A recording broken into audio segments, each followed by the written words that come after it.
Still waiting on their deck list, and then we'll let you know.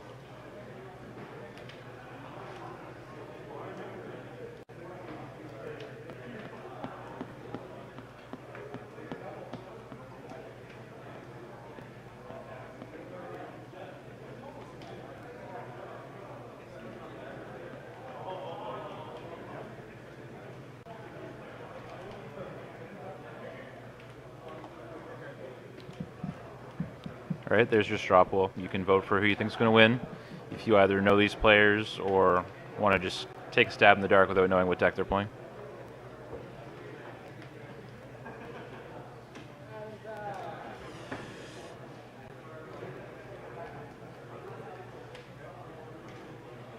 So it looks like the guy on the right is playing Abzan.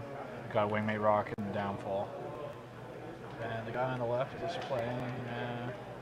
Blue-black? Is that blue-black? Maybe? What's that? Oh, Oh, that's a Esper? Radiant Fountain. Yeah, so blue-black. Yep, so we got blue-black versus Abzan. So I would think... So we've seen like 3 different decks today. Yeah. Blue-black, Abzan, and Jeskai. Yeah. Oh, and Teamer. Oh yeah, Teamer. I would think that the blue-black player is favored in this matchup. I think that that's the main selling point of blue-black control. I actually don't agree with that. I think Abzan crushes blue-black. You just thought season cast Nissa and they die. If I had to choose which side of the matchup to be on, I would choose to be on the Abzan side because I like playing mid-range decks against control. Yeah. But, yeah, I would definitely be on the Abzan side. okay, so he despises a Wingmate Well, Rock. that hand is very bad. It's a downfall and a bunch of lands. Yep. So that is very good for the blue-black player. I don't know, I self-identify as a control player, so I really like playing against control decks because I understand them well, if that makes any sense. Yeah, I understand.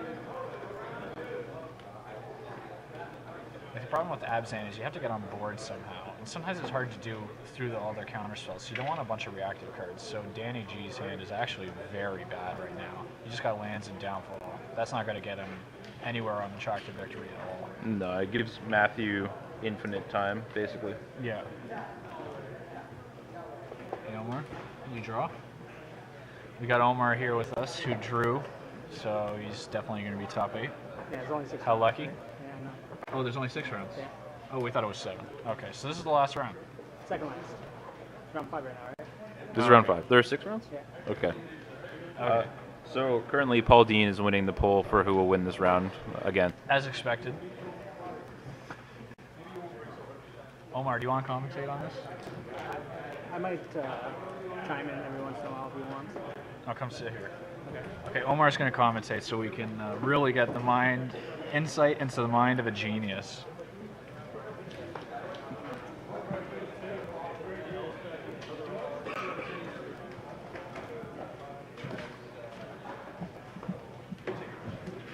Oh, yeah, sure. Welcome to the VIP lounge, Omar. Glad to be here. So looks like the classic junk versus blue-black matchup. Yeah. I feel like if this is game 1, blue-black is favored. But Yeah, that was my guess too. Paul's a pretty big fan of Abzan, so he thinks that Abzan might, in theory, be just fine in this matchup, game 1. But Danny G's hand is not particularly yeah, good. like they're gonna have like so many bad cards like downfalls and whatever else they would have game 1 that are for the other creature decks. And they just have no targets. And it looks like the guy has the board pretty stabilized. The blue-black guy, I believe Matthew. Yeah, and he's digging he's now. Resolving digs. So It's a pretty big hole for Yeah. Danny to climb out of here. agreed. Still don't have their deck lists, so I can't tell what their sideboarding is going to look like. These are the deck lists from last round. You dropped? No, I'm 4-0. I just got the draw. Oh, sick. Yeah. So you just double draw in? Yeah, I think I can either double draw in or drop play and still be fine. Very nice. All right. Who did you draw with? I forget his name, but he was the other 4-0. It's a bit interesting that he's playing Thoughtseize this turn. Because generally what you want to do with Thoughtseize is Thoughtseize into a threat to take their counter magic. Yeah, absolutely. Because right now, I think his hand is Downfall and Abzan Charm. So he's like going to Thoughtseize Go, basically, which isn't great. Maybe he's Thoughtseizing to resolve Abzan Charm. Yeah, but like they can't really fight over your charms anyways. Like you can just end step, draw 2, and if your opponent wants to burn a counter on it, that's like reasonable for you, I think. I think it's more important to save Thoughtseize to get a high impact card into play. Yeah, exactly. Like an Elspeth or even a Siege Rhino, even though like his opponent's hand is pretty reasonable against Siege Rhino. So he took Dig, and he's gonna just draw 2 to try to hit a Courser here, presumably. Or another Abzan Charm. Okay, fair enough. And a Downfall. So he basically drew 1 card. Yeah. Windswept And a Heath. land. And I think it's Heath Downfall. It looks like another charm, actually. Or is that a land? I'm not sure. Oh, it was forced, yes. Yeah, this is not looking good for him. His hand is very bad right now. Matthew can answer the next few threats, and he's got an Ingenuity. Yeah, this is just, There's a Courser. It's not the worst. it's some traction.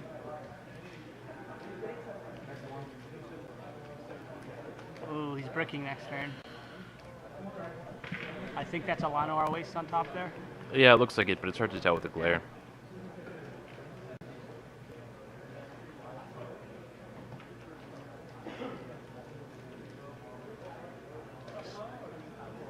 So if he wants to, he can downfall after his opponent's draw step, just so they don't get to play a land off top or whatever. Yeah, well, he gets to see which card it is Yeah. before he decides to do that, which is People nice. underrate how relevant that actually is.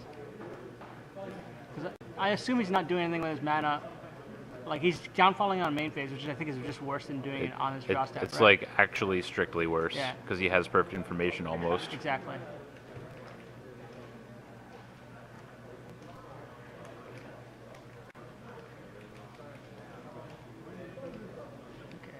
Yes, I agree, Dan. Control is very overrepresented in Toronto always. There's Yeah. always a lot of islands. For sure.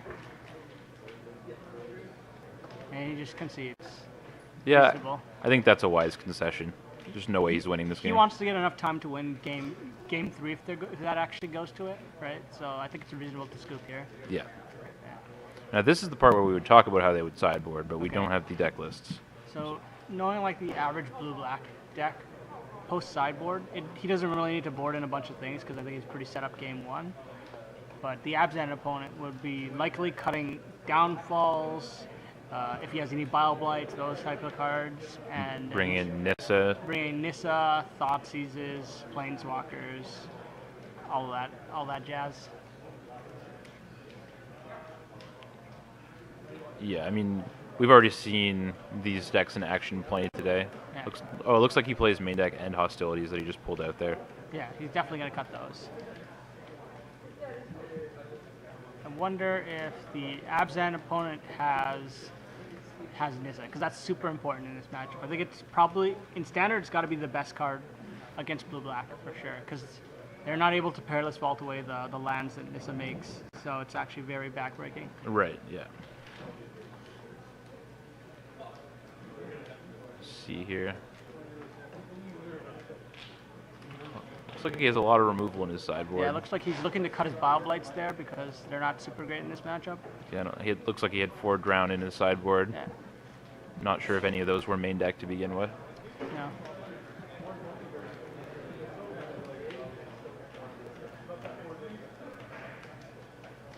So what decks interested you that were on camera today? Anything sweet happen? The deck that won the SCG last weekend's pretty cool. Is that the Ascendancy token deck? Yeah. Yeah, I think, has that been on camera at all today? Yeah, it was on camera once earlier. Okay. There was actually a Jeskai mirror, Nice.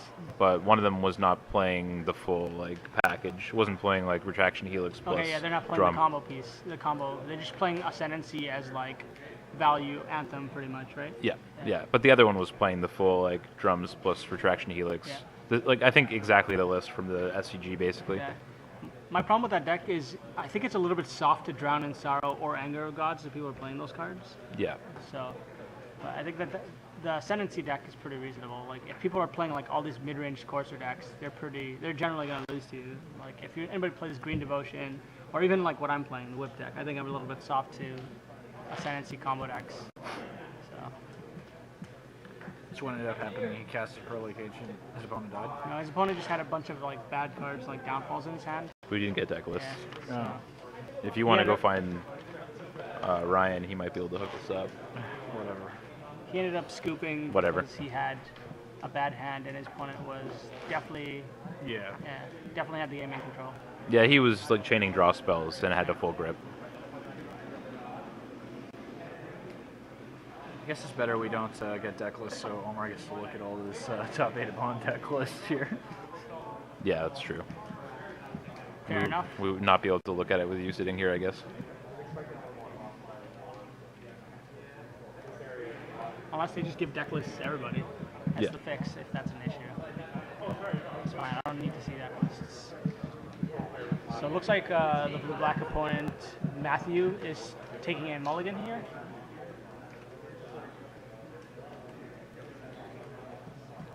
Yeah, not the end of the world for his deck. No. Especially being on the draw. Yeah. It's more important that he has the tools to fight in the early mid game. Yeah, I think he just needs to get to the mid to late game, and then a lot of his cards are much better there.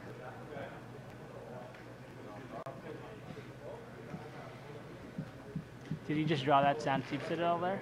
I think he might have, yeah. Okay, yeah, that would make sense. And he's got an Elspeth in hand. Okay, we can see it all. Oh, not an Elspeth. Sorin, a Johnny, Rhino, and 3 lands. I think I would take Sorin because that's the best card against like Downfall in his hand. I mean, if you think the game's gonna go long enough that the Johnny will be relevant, you could have. There's a case for that. But I think Siege Rhino is the worst out of all of those. Yeah, I mean, the only thing, yeah, I think probably taking Sorin's the If you best. have Disdainful Stroke, it doesn't really matter which one you take, I think. But I think you want to take one of the 4 drops if you're going to take any of them. So, Yeah, I think taking Sorin seems best to me. yeah. Because the Lightning Helix that Rhino gives you really isn't No, worth a not card in super this relevant. matchup. And you can like solve the issue of Siege Rhino with a Hero's Downfall, where you can't do that with a Sorin.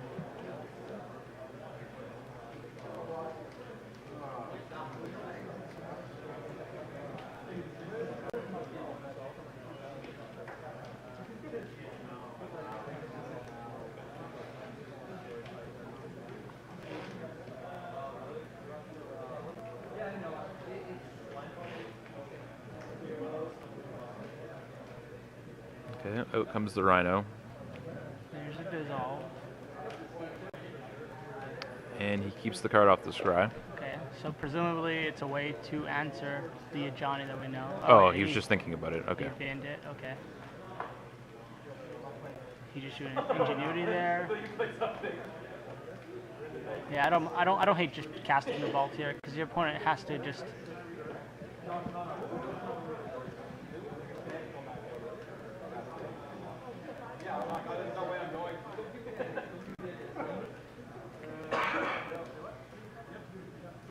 So it's kind of an interesting card to play into Vault. Johnny, because it Yeah. just sits there drawing cards, right? So Yeah. I think if they just sit here, the Danny is going to win Yeah, based on just burying him in cards here. I assume that Matthew's going to be cracking the Vault on Danny's end step if he has a counterspell in hand. Yeah, so he just gets one more activation of the Johnny, but he can't put any more threats into play. Yeah. He could just do it right away, but then he's behind by a turn again, which Yeah, I don't think is where he wants to be. I don't want our opponent to resolve like another threat here. That's the issue. Yeah. So you just suck up the 2-for-1 basically, but don't Yeah. fall too far behind in the game. Yeah.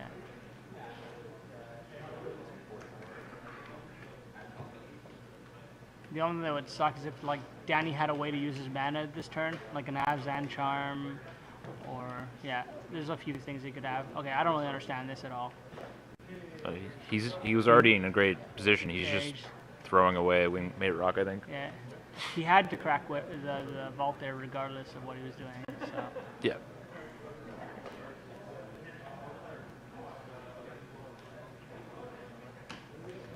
So is that Ingenuity, Vault, and it looks like a Polluted Delta? He's just resigned to Ingenuity this turn. Yeah, I'm sure that Matthew heaved a sigh of relief when his opponent played Wingmate Rock Yeah. there.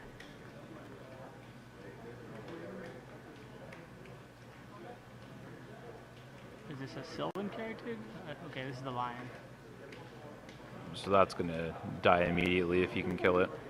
Yeah. Looks like he's going to fire off an Ingenuity end step. Seems likely. Does his opponent have a Utter End or something to kill a vault in his hand? No? I don't think so. Okay.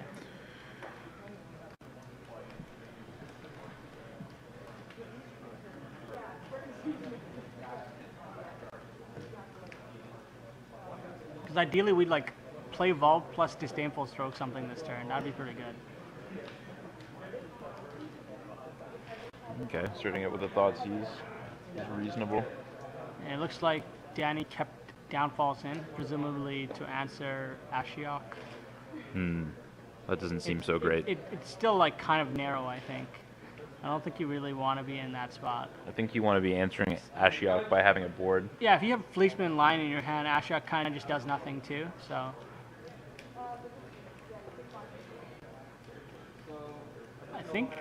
I actually feel like the blue-black player Matthew is kind of stabilizing here. Because what's going to happen is he's going to take 5, but Danny can't actually cast any of his spells. Like if he casts them, he's just going to lose it to the vault. Yeah. Okay, so he monsters his Fleeceman. Yeah, it's a free point of damage. So what does he have? Is that a dig too? Okay. So how much life does he have to play with? Is it like possible we can even? Oh, that's good. That's a real good draw. You saying you might want to eat another attack before Yeah. popping the vault to gain another turn? Yeah. He drew stroke here, so he actually doesn't need to do that. I'm pretty sure. How many cards? He's only facing down 2 cards. Yeah. Maybe that's too greedy. So yeah, just taking maybe just Although taking 6 damage really isn't the end of the world at 15. yeah, exactly. Is there any reason to pop vault now? I think he's looking at doing it now. If you're popping it before combat, you pop it now. Yeah. Or I guess you pop it at end of draw step, maybe, Yeah, because you just just to get information. yeah. Yeah. So as before, as in game 1. Because he had the fetch line, it might not be that relevant because he would just be able to fetch away like a dead card there. Anyways, it looked like he was fetching no matter what. So maybe it was He better. was So, based on the just free information. that's based on the thing. plays that his opponent has made. It seems like he's just on the not autopilot, but just like playing, Yeah. playing the way that he normally plays. So it looks like there's a Courser and a Downfall and a Sorin in his hand. I think he just drew a land. Yeah, it looks like it. So I think he's just looking to just let this resolve and then counter a Sorin Yeah. that he knows he has. It's a very easy decision to counter that Sorin if he plays it. And his opponent's getting ready to bin it because he knows. Is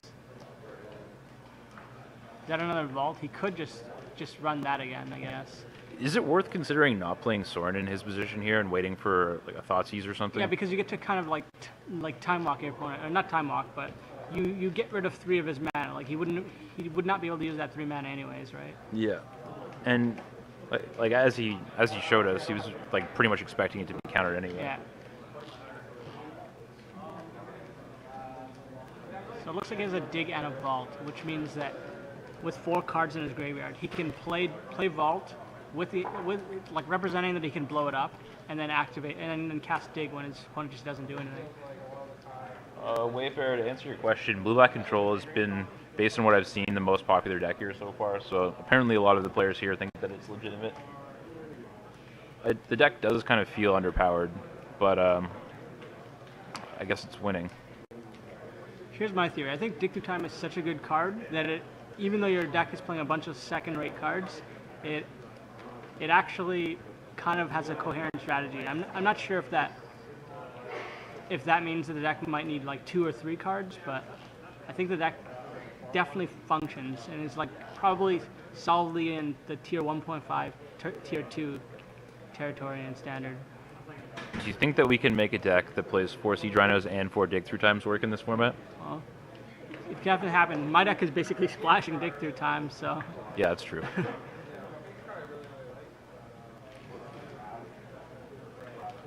card is very powerful.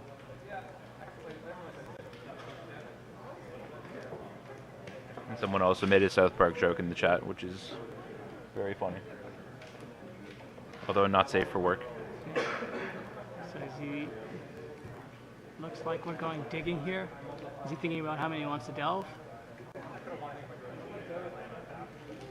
Yeah, I guess it's He relevant. just wants to do this so he can like cast an Ingenuity or something here, I guess. I guess Can so. you not tap one more mana then? Or is there a specific? Oh, you can cast 3, another 4, 5, dig. 6, 7. Is that right? Yeah, I mean, I guess he can do pretty much whatever. I don't know if there's a reason for him to have the extra mana there, or if he Yeah. could have afforded to leave a couple cards in his graveyard. Yeah, that's what I thought. It might have been worth. I don't know. Maybe he didn't think about it. Yeah, because it's just kind of made future digs worse. But I guess he has so many lines of play, it doesn't really matter. Or maybe he had a specific worst case scenario sequence that having that extra mana solved if he hit properly off of Yeah. dig or something. That's good. Okay. Okay, so he's silencing in response to the Frosties. Oh, nice. This looks like a 2-for-1. Oh no, it's not. Oh, Murderous Cut. All right, so they're down to top decking. His opponent has a downfall in hand, which obviously isn't great. Is that a Perlic Ancient? It looked like it. It's a pretty good draw if that's Yeah, the it case. is. Especially if he like casts a Planeswalker into it or something. I would assume that the players were anticipating a lot of Abzan because people are saying that Abzan is Ooh. the best deck in the format, and Blue-Black is known to be a pretty good deck against Abzan. Although some people disagree with that sentiment. Also, blue decks are just always popular in Toronto. Yeah.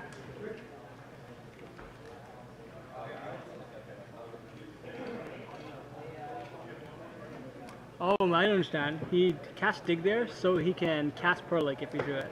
That's why he left 7 up. It makes sense now. Yeah, that does make sense. Yeah.